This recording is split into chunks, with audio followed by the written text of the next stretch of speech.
It's taken me a few years, a few good long years to get this all sorted out in my head. People tried to pull some nasty shit. This is what I do know. I owe a lot of people a lot of gratitude. One of those people I owe, you're going to laugh, is Johnny Depp. The reason I owe Johnny Depp so much gratitude is because he stood up. He stood up and did not accept what he was called and what he was painted to be. We have to stop putting each other down. We have to remember that we're friends, we're neighbors. We're all humans on the same spaceship spinning at 20,000 miles an hour, flying through space faster than anybody can even comprehend. So why do we do it? Why do we name call? Why do we falsely accuse? Why do we tell others that somebody is bad when they're not? People do that when they want to hide their own misbehavior. There's been some nasty stuff. I've been divorced twice. My first divorce, my soon-to-be ex decided that it would be smart to tell the judge or to tell the courts that I was a domestic abuser. Why did she say that to the courts, I wonder? For the exact same reason that Amber Heard said that Johnny Depp was a domestic abuser. Because they were angry.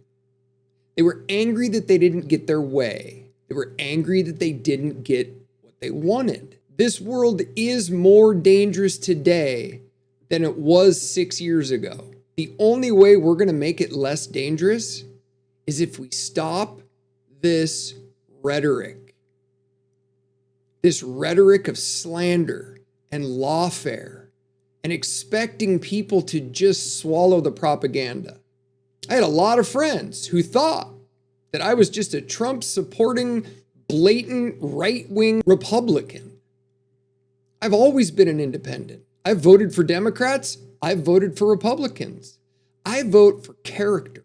I vote for people who stand up and say what it is they're going to do, and then they do it. My logic center in my brain, it works whether I want it to or not.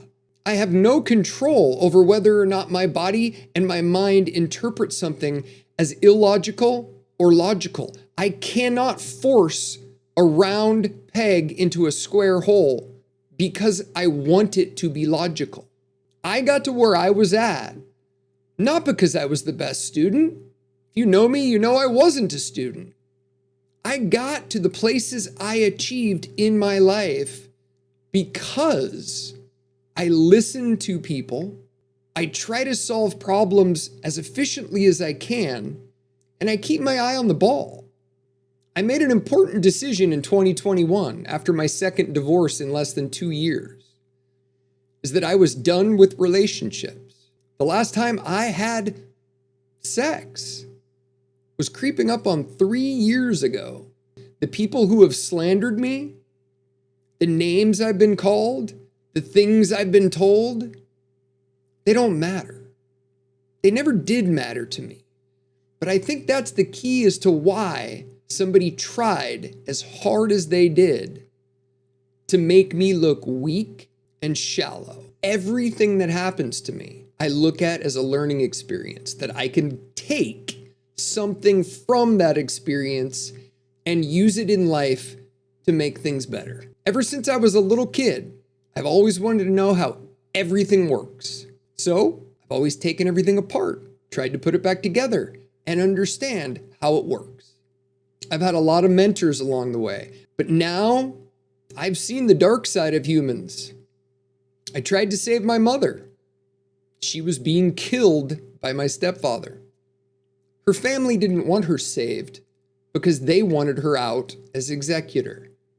They called me a domestic abuser while they were stealing the estate money. My voice was diminished so others could take advantage. It's sickening. It's absolutely sickening where we've gotten to and how we've gotten here. The one thing I've gained over these last 3 years of pretty much being isolated, I've wanted to get to know who I was. It's all it's been. Me, my dogs, and my kids on and off. Now I know who I am. I know why I'm here. And I know what I'm going to do over the next 20 years to help add something positive, but mostly help others identify who the toxic people are in their life. Because until you identify and eliminate the toxicity and the people who play games, and what you'll find is most of the people in your life who did not earn what they have are the people who sit on the highest horses. So I want everybody to make it a great 2025.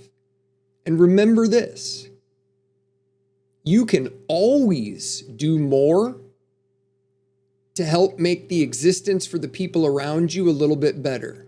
But you'll never be able to hide your transgressions by slandering or accusing others of the crimes that you commit.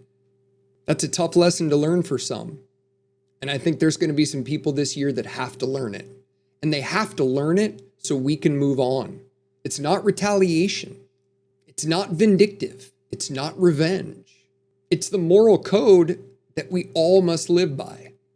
You have to pay consequences for crimes. You have to pay consequences for doing something horrible to someone else. It does not get swept under the rug.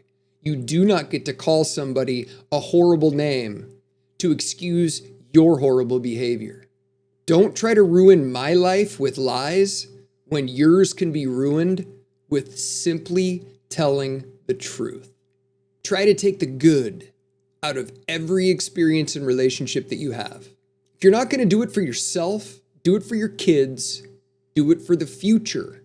The kids deserve a decent, fun, moral, fair place to grow up and live. Let's have some fun this year and beyond. I get to finally take all the things I've learned throughout my career and my life and use that to help push others up. Let's all just try to be a little bit better to ourselves and each other. Deal?